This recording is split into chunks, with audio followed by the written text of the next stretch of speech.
ओम शांति।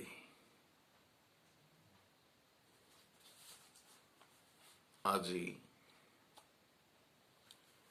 आम आलोचना करिबा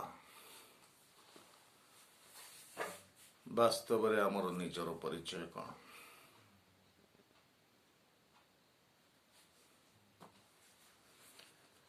यही चित्र को आपण माने भल भावरे अनुध्यान करंतु।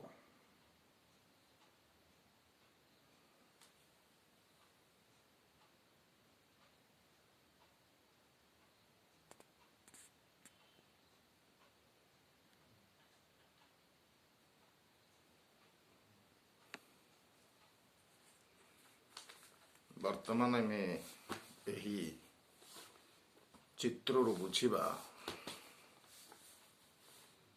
जे वास्तव में आमे प्रतिदिन मो आउ मोर शब्दर प्रयोग करुछे।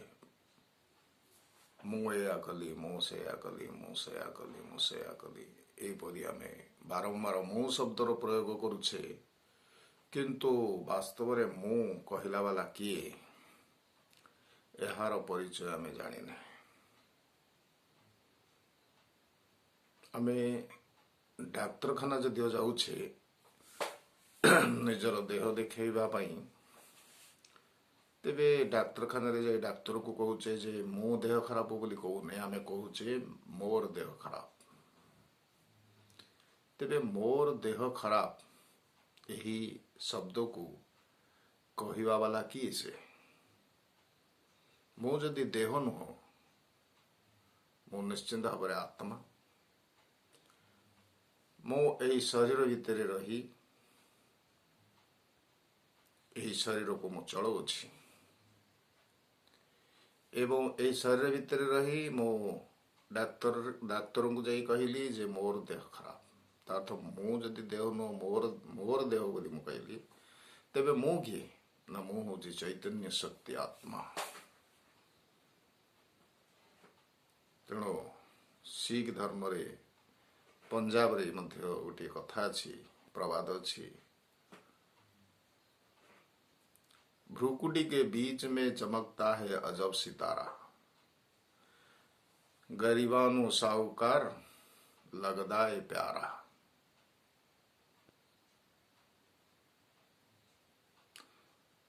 तो ये भ्रुकुटी के बीच में चमकने वाला सितारा जो सबको प्यारा लगता है वो है आत्मा।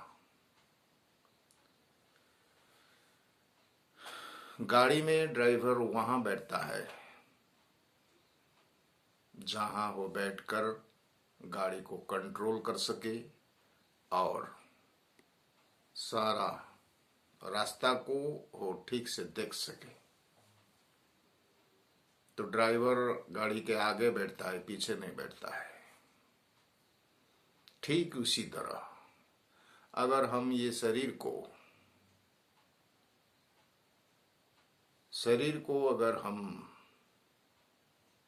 गाड़ी समझेंगे तो इस गाड़ी को चलाने वाला ड्राइवर है आत्मा। और इस जहां पर आत्मा बैठता है उसे भ्रुकुटी सिंहासन कहा जाता है। भ्रुकुटी सिंहासन में बैठा है अजब सितारा। तो हम इस शरीर रूपी घर के मालिक हैं, हम है आत्मा। ये शरीर अगर एक मंदिर है, बॉडी इज टेम्पल है, तो सोल यानी कि आत्मा इस टेम्पल का देवता है।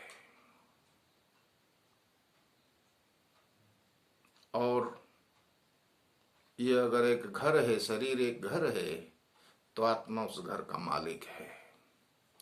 हम जिस घर में, हमारा घर में जब हम होते हैं तो कोई पूछता है ये घर किसका है, तो हम क्या कहेंगे कि ये मेरा घर है, कहेंगे ना? ना, ये घर मैं हूं कहेंगे। वो जो मेरा घर कहने वाला कौन है? ना, उस घर का मालिक है। ठीक उसी तरह मेरा शरीर कहने वाला इस शरीर का मालिक चैतन्य सत्य आत्मा है। लेकिन आत्मा को कोई ये स्थूल नेत्र से देख नहीं सकता। ये आंखों से, स्थूल आंखों से नहीं देख सकता। आत्मा एक चैतन्य सत्ता है, चैतन्य शक्ति है, जिसे देखने के लिए दिव्य नेत्र की जरूरत है, दिव्य दृष्टि की जरूरत है। और यह दिव्य दृष्टि सिर्फ परमात्मा के सिवाय और किसके पास नहीं है। भगवान है शिव, जो सबको दिव्य दृष्टि यानी कि तीसरी नेत्र देने वाले हैं। वो है तीसरे नेत्र है ज्ञान नेत्र। और ज्ञान नेत्र देकर वो समझा रहे हैं कि तुम्हारा दुख का कारण है तुम अपने को देह समझ रहे हो। तुम देह नहीं हो, तुम देही हो, तुम आत्मा हो। आत्मा का मृत्यु नहीं है। हम शरीर समझकर आज मृत्यु के डर से रहते हैं, लेकिन परमात्मा कहते तुम शरीर नहीं हो, तुम हो चैतन्य सत्य आत्मा, अजर अमर अविनाशी आत्मा।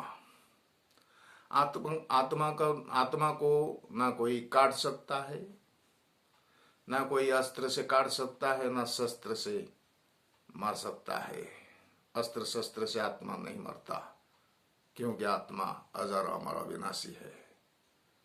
आत्मा को कोई जला नहीं सकता, आग उसे जला नहीं सकता, पानी उसे डुबो नहीं सकता, और हवा उसे उड़ा नहीं सकता। तो हम वही अविनाशी आत्मा है। जैसे शरीर का पिता शरीर है, जैसे इस चित्र से हम देखेंगे कि यहाँ एक जीवात्मा खड़ा है, जो रक्त और मांस का, हड्डियों का एक पुतला है, और उसके अंदर आत्मा है। तो चैतन्य शक्ति उसे चला रहा है, वो जीवात्मा है। लेकिन जब आत्मा एक शरीर छोड़कर चला जाता है तो उसे जड़ कहेंगे, उसे स्केलेटन कहेंगे, उसे सिर्फ शव कहेंगे, लाश कहेंगे। इसका मतलब है आत्मा चैतन्य शक्ति ही जब तक शरीर में है तब तक उसे हम जीवात्मा कह सकते हैं, मनुष्य कह सकते हैं। लेकिन वो शरीर छोड़कर चला जाता है तो उसे शव कहेंगे, लाश कहेंगे, डेड बॉडी कहेंगे। जिस तरह ये शरीर रक्त मांस हड्डी इत्यादि से बना है, पंचभूत से बना है, जैसे जल, आकाश, पृथ्वी, अग्नि और वायु तत्व से ये शरीर बना है। और हम कहते हैं कि जो मर जाता है वो तो मिट्टी का शरीर मिट्टी में मिल गया कहते हैं। पंचभूत का शरीर पंचभूत से मिल जाता है। इस शरीर को जला देते हैं या फिर दफना देते हैं। ठीक उसी तरह ये आत्मा भी तीन शक्ति से निर्मित है, मन, बुद्धि, संस्कार। मन है जो इच्छा शक्ति है वो मन है, और जो निर्णय शक्ति है वो है बुद्धि, और जो हमारा संस्कार माना जो हम कार्य करते हैं, जो अभ्यास में परिणत हो जाता है, मंद कर्म करते हैं वो अभ्यास में परिणत होता है तो कुसंस्कार होता है, और जो सुकर्म करते हैं वो अभ्यास में परिणत होता है तो उसे सुसंस्कार कहते हैं। तो मन, बुद्धि, संस्कार ये तीनों शक्ति से आत्मा चलता है। आत्मा इस शरीर रूपी राज्य का राजा है, और आंख, नाक, कान, मुंह ये सब उसके प्रजा है,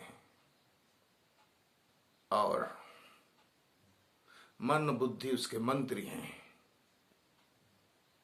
और हम स्वराज्य अधिकारी आत्मा हैं। हम मन बुद्धि के मालिक हैं। जब मन हमें चलायमान करता है, मन हमें परिचालित करता है, आंख हमें धोखा देता है, जो जी चाहे वो देखता है, कान जो जी चाहे सुनता है। कान भी हमें धोखा देता है, किसी दूसरों के परमत और मनमत पर चलता है, सुनता है। फिर मुंह जो जी चाहे बोलता है। तो हम राजा नहीं हुए, राजा होकर भी हम प्रजा का अधीन हो गए, तब हम दुर्बल हो गए, और दुर्बल होने से ही हमें दुख आता है। तो पहले हम यह पक्का करें कि हम सूक्ष्म शक्ति आत्मा है, चैतन्य शक्ति आत्मा है, जो इस शरीर रूपी राज्य को हम चलाते हैं। तो ये शरीर मोटर गाड़ी है और आत्मा चैतन्य शक्ति ड्राइवर है। आज इसका पहला लेसन, जो आत्मा का लेसन, हमने जाना कि हम खुद आत्मा ही है। फिर दूसरा लेसन हम शुरू करेंगे। सभी को नमस्कार और ओम शांति। इसी तरह अगर हम हमारे ये चैनल को, हमारा ये प्रोग्राम को आप श्रद्धा से देखते रहेंगे तो हमें और प्रेरणाएं मिलेंगे। हम आपके पास ये एक के बाद एक वीडियो भेजेंगे जो आपके उपकार में आएगा। अगर आपको ये वीडियो पसंद आया तो अनुरोध है, आपको सब्सक्राइब कीजिए, बेल आइकन को दबा दीजिए, शेयर कीजिए, लाइक कीजिए। ओम शांति, शुभ रात्रि।